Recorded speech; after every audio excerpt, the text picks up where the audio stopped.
Hello, calculus fans.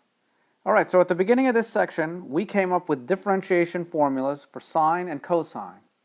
So what we came up with was that the derivative of sine is cosine, and the derivative of cosine is minus sine. Don't lose sight of that minus sign in that differentiation formula. It's going to come up a lot. Now there's four other trig functions, and what we want is to find differentiation formulas for all of those. So let me just give you them all right now, and we'll talk about how we get them. So here, let's show all four of the other ones. Okay, so here's all the other four differentiation formulas. So the derivative of tangent is secant squared, the derivative of cotangent is negative cosecant squared. Well, let's show how we get one of these. I think what I'll do is I'll show you how to differentiate cotangent of x. So remember that cotangent of x is cosine over sine, and so we'll use that to start with. Okay, so cotangent is cosine over sine, and so if we want to differentiate that, we're going to go ahead and use the quotient rule. So we've got low d high minus high d low.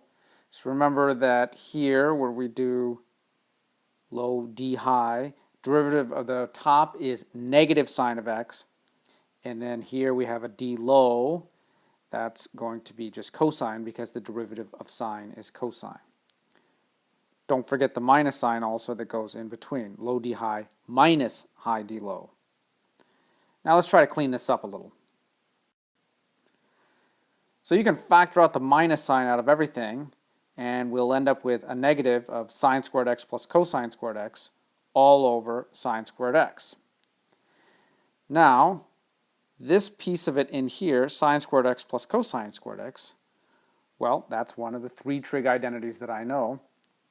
That's one that everybody seems to know. This is the Pythagorean identity. That value is just 1. Okay, so everybody knows that one.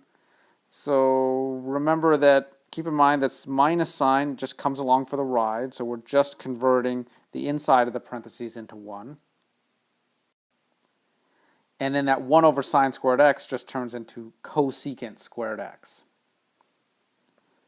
We'll keep the minus sign along too.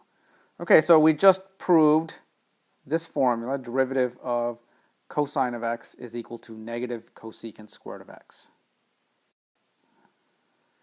I would say that from this point forward, it's going to be important that you have all 6 of these differentiation formulas memorized. And so I think it might be worth your time to make sure that you've got these memorized. I'll quiz you in class, see how you know about what you know about these, but it is important to have them memorized. Okay, that's all for now.